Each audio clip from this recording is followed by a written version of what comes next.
지난 한두 주 또 평안하게 잘 지내셨습니까?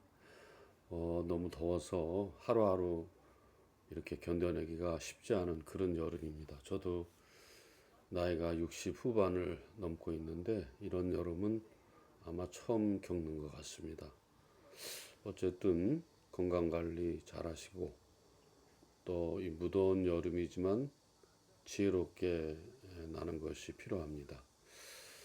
또 요즘 곳곳에서 이렇게 사고가 나서 많은 인명 피해가 나고 있는데 우리의 일상의 생활 속에서 조심 또 조심 또 조심 이렇게 해야 될 것 같습니다. 아무리 사소한 것이라도 안전 문제와 연결될 때는 다시 한번 뒤돌아보고 살펴보고 주의를 기울이는 것이 아무리 강조해도 지나치지 않지 않을까 그런 생각을 해봅니다. 오늘 저는 특별히 우리 그리스도인이 살아가면서 만나는 시험이라든가 유혹에 대해서 준비를 해봤습니다. 이 주제와 관련해서 우리 함께 나눌 하나님의 말씀은 신약성경 고린도전서 10장 12절에서 13절입니다. 신약성경 274페이지 정도 있겠습니다.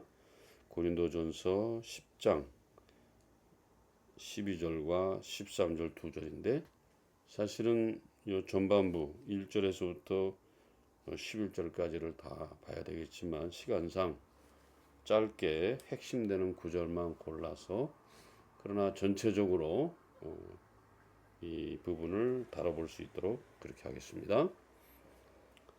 찾으신 줄 알고 제가 고린도전서 10장 12절과 13절을 읽어드리겠습니다. 그런즉 선줄로 생각하는 자는 넘어질까 조심하라. 사람이 감당할 시험 받기는 너희가 당한 것이 없나니 오직 하나님은 미쁘사 너희가 감당하지 못할 시험 당함을 허락지 아니하시고 시험 당할 즈음에 또한 피할 길을 내사 너희로 능히 감당하게 하시느니라. 아멘. 여러분과 제가 아무리 그리스도인으로 살고 있다고 해도 가끔씩 우리에게 다가오는 시험 그리고 유혹 이거는 피할 방법이 없습니다. 특별히 이제 그 시험이라고 했을 때 그것은 하나님께서 우리에게 주시는 그런 시험이 있다고 볼 수 있고 반면에 유혹은 사탄이 우리에게 여러 가지 그런 술수를 가지고 접근하는 것입니다. 하나님께서 우리에게 주시는 시험은 신앙의 진보와 성숙을 위해서 우리에게 주신다 이렇게 볼 수 있습니다만 특별히 사탄의 유혹은 우리를 고꾸라뜨리고 우리를 영적으로 망가져 버리게 하고자 하는 그런 의도가 거기에 다분히 있다고 할 수 있겠습니다. 자, 오늘 읽은 이 본문 말씀 속에서 시험에 대한 배경으로 이스라엘 백성들이 광야 생활했던 그러니까 그 애굽에서 출애굽에서 가나안 땅에 들어가기 전까지의 그 장면들을 말하면서 이제 이것이 시험에 관한 일들이 시작되고 있습니다. 우리는 광야 생활하면은 고통스러운 것이다라고 알고 있습니다. 물론 그렇습니다. 광야 생활이 여러 면에서 자유롭지 못하고 만족스럽지 못하고 불편하기 이를 데 없는 그런 환경이라는 것은 뭐 누구나 다 아는 것입니다. 그러나 우리 그리스도인의 묘미는 그런 어려운 과정에 있을 때 그 과정들 속에서 내가 과연 왜 이런 시험이 올까? 또 내가 왜 이런 유혹을 받을까? 하는 것들에 대해서 깊이 생각하면서 케이스 바이 케이스 그때그때마다 그 시험에 대처하는 것이 여러분과 저에게 영적으로 큰 도움이 된다. 그렇게 생각해 볼 수 있습니다. 그래서 이제 어떤 사람의 경우에는 이거 광야에 왜 내모느냐 이렇게 생각하지만 여러분 광야로 가지 않았다고 생각해 보세요. 그러면 그들이 애굽 땅에서 머물게 될 때에 뭐 말할 것도 없습니다. 애굽의 관리들이 수시로 착취하고 또 못살게 굴고 뺏어가고, 또 애굽 백성들이 이스라엘 백성들을 어떻게 하겠습니까? 차별하고 무시하고 멸시하지 않겠습니까? 그런데다 거기서 신앙생활 자유할 수 없으니까, 자유로 할 수 없기 때문에 그들은 그들의 신앙을 지키는 것도 버거운 일이 될 것이에요. 그런 일이 잦아지다 보면은 신앙을 까먹게 되고, 신앙을 까먹다 보면 사탄의 의도대로 그저 이제 영적인 멸망을 자초할 수밖에 없다는 것이죠. 그래서 이제 하나님께서 우리 이스라엘 백성들을 광야로 인도하신 것은 겉으로 볼 때는 시험 같아요. 왜 그런가 하니, 아까도 말씀드린 것처럼 내게 불편하고 또 여러 가지 부족한 거 많아, 모자란 거 많아, 이렇게 생각해 보면 이건 시험이다, 이렇게 볼 수 있는 것이 또 사실이에요. 그러나 우리 하나님께서는 무슨 사건을 하나하나 전개할 때마다 단순히 그 앞에 있는 어려움, 고난, 시련, 역경, 이것만을 주려고 하시는 것이 아닙니다. 그 앞으로 미래의 세계 더 원대하고 위대하고 정말 영광스러운 것들을 우리를 위해서 준비하시기 위해서 그런 것들을 놓으셨다는 것입니다. 그래서 이스라엘 백성들이 시험과 같은 그런 과정 속에 있는 광야 생활이라는 것은 그냥 단순히 어떤 그런 출애굽에서 이스라엘 백성들이라는 국가, 민족, 그걸 세우기 위한 것이 아니에요. 물론 그 당시에는 그게 그렇게 보일 수 있겠습니다만은, 지금아 생각하게 보면은 그것은 그렇게 단순히 어떤 개개인 민족, 개개의 어떤 국가, 이걸 세우려는 것이 아니고, 그 이면에는 뭐가 있겠습니까? 바로 더 킹덤 오브 갓, 하나님의 나라를 세우려고 하는 것이에요. 하나님의 나라를 세우려고 하는 것입니다.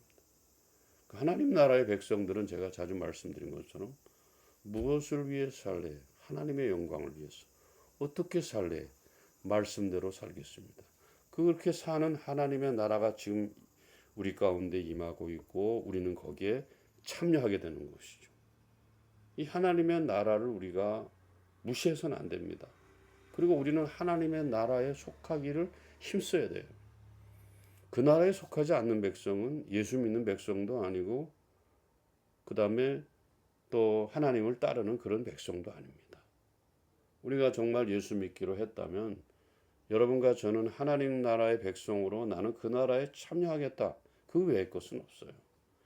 자기가 자꾸 거기서 이상한 것들을 끌어들여서 마치 하나님 나라 조금 밖에 있어도 되는 것처럼, 하나님 나라를 좀 무시해도 살아도 되는 것처럼 이런 식으로 얘기하기 때문에 이것은 아주 어려운 점이에요. 이건 오히려 하나님의 시련이 무엇으로 바뀌었습니까? 사탄의 유혹으로 바뀌어버리는 거예요. 나이 봤을 때는 뻔하게 교회 다니는 사람이에요. 예수 믿는 사람이에요. 근데 딴 주머니 차고 있더라, 이 말이에요. 딴 주머니 차고 있더라. 그래서 이스라엘 백성들이 출애굽에서 광야를 지나 가나안 땅에 들어간 것은 그 광야 교회를 통해서 광야 교회만 그치는 것이 아니라 정말 킹덤 오브 갓을, 하나님의 나라를 세우려는 것을 우리에게 어떤 심볼라이즈드, 상징화했던 그런 사건들이다. 이렇게 여러분과 제가 보면은 정확하다, 이 말이에요. 자, 그 부분에 대해서 묘사하는 부분이 오늘 10장 1절에 보면은 그냥 그 이스라엘 백성들이 광야 생활하는 것을 여기 아주 놀랍게 표현한 것이 있어요. 저기 10장 1절에 보면 우리 조상이 다 구름 아래 있고 바닷 가운데를 지나며, 그렇게 지났지. 모세에 속하여 다 구름과 바다에서 세례를 받고, 그 광야 생활 시작하는 자체가 죄를 씻어내고, 그 당시로 말하자면 하나님과 연합하는 삶, 그 다음이 중요해. 다 같은 신령한 음료를 마셨으며 이는 그를 따르는 신령한 반석으로부터 마셨으며 그 반석은 곧 그리스도 주시라. 다 같은 신령한 음식을 먹고 다 같은 신령한 음료를 마셨다 그랬어요. 구태여 이렇게 표현할 필요가 뭐가 있겠습니까? 그러나 그것은 그만큼 상징되는 의미가 굉장하다는 것을 우리에게 보여주고 있는 것이죠. 우리를 시험 들게 하려고 그러나 봐. 우리를 뭐 이렇게 광야를 지나게 하면서 힘들게 하려나 봐. 어? 더 나은 단계로 이끄시려나 봐. 물론 그렇게 말할 수 있지만 우리는 이제 이미 신구약 성경이 완성된 견지에서 보기 때문에 이게 바로 하나님 나라를 우리에게 상징적으로 보여주고 있구나 하는 것을 빨리 깨달아야 되겠습니다. 그런데 여기 오늘 본문 말씀 가운데 보면은 이런 것을 기뻐하지 않았다 그랬습니다. 5절에 보면은 그들의 다수를 하나님이 기뻐하지 아니하였으므로 그들이 광야에서 멸망받았느니라.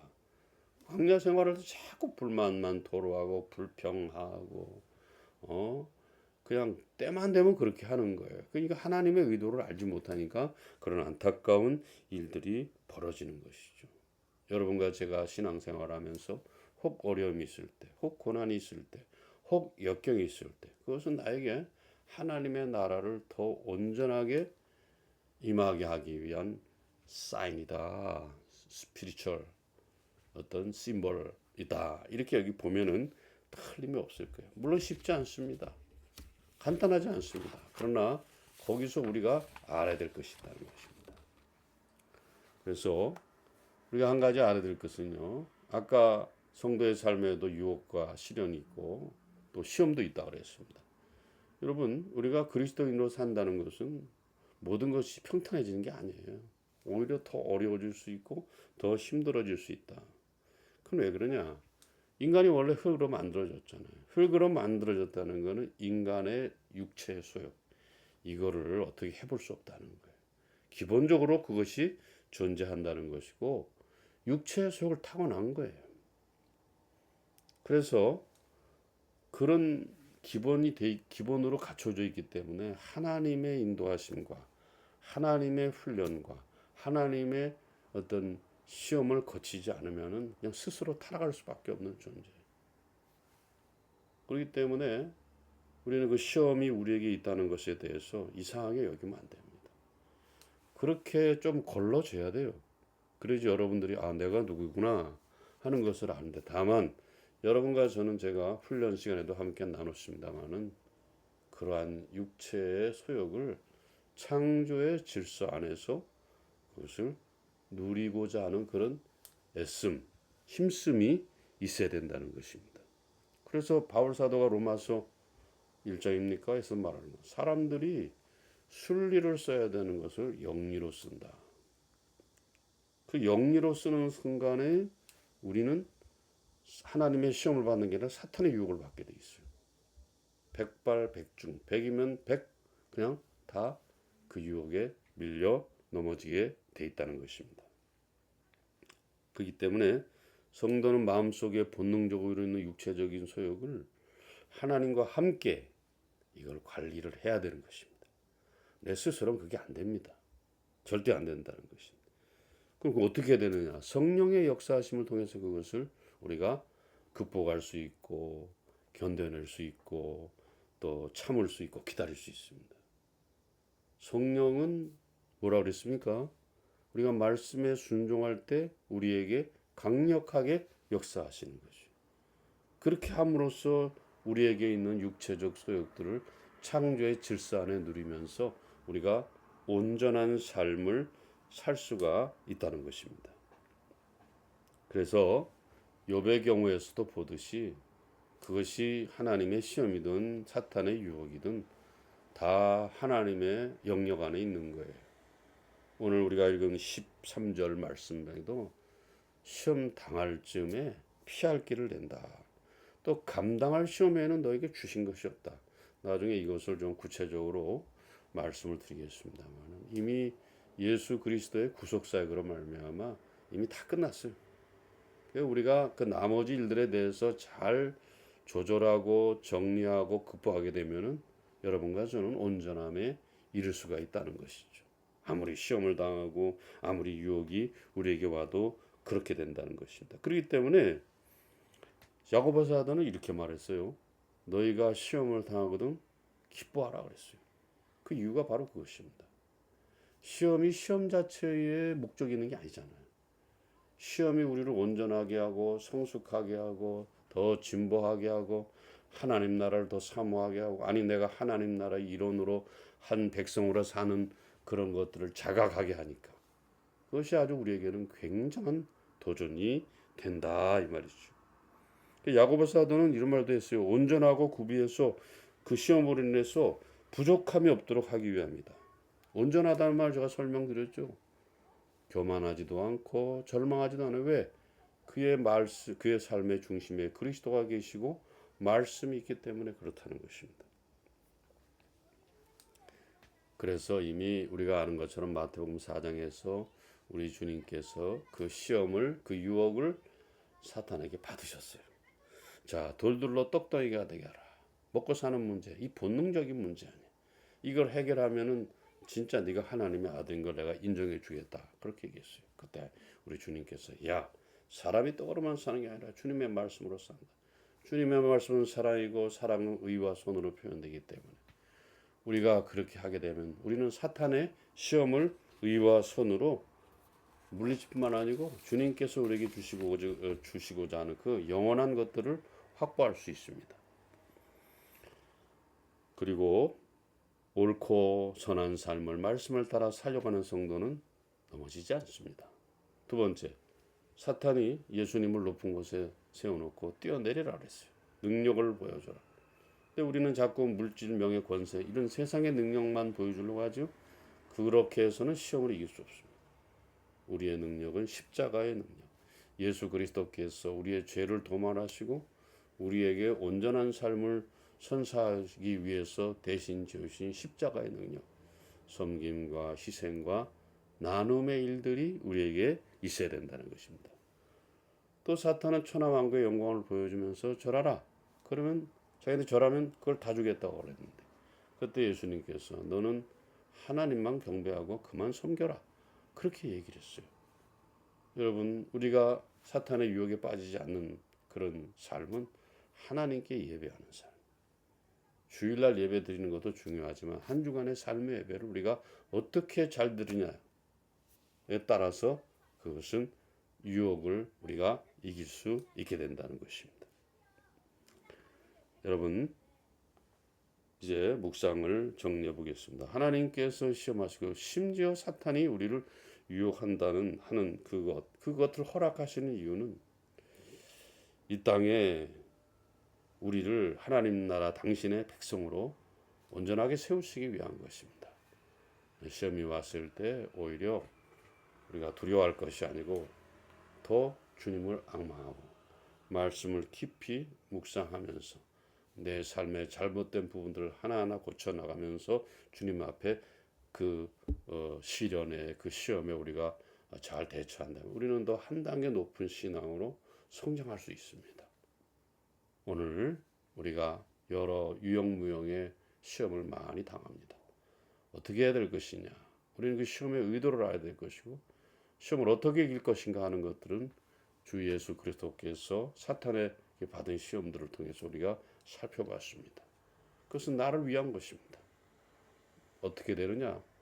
세상도 사탄도 감당할 수 없는 존재로 나를 만드시기 위한 하나님의 의도가 거기 있다는 것을 우리가 잘 기억해야 되겠습니다.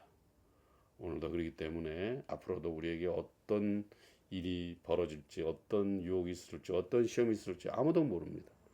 그때마다 우리는 항상 말씀에 가까이 가고 삶의 본질을 붙들고 그래서 우리가 그것들을 능히 대처할 수 있는 참된 내가 먹어야 될 떡이 무엇인가, 내가 또 갖고 있어야 될 능력이 무엇인가, 그리고 정말 내가 섬겨야 될 대상이 무엇이며 어떻게 섬겨야 되는가, 이거 우리가 알고 있다면 우리는 충분히 시험을 이기면서 그 다음 단계로 한 단계 더 나가서 승리하는 길로 나아가게 될 줄로 믿습니다. 이제 여러분들이 또 계속 더워지는데 아마 8월 한 달은 계속 더우리라고 9월까지도 본다고 하더라고요.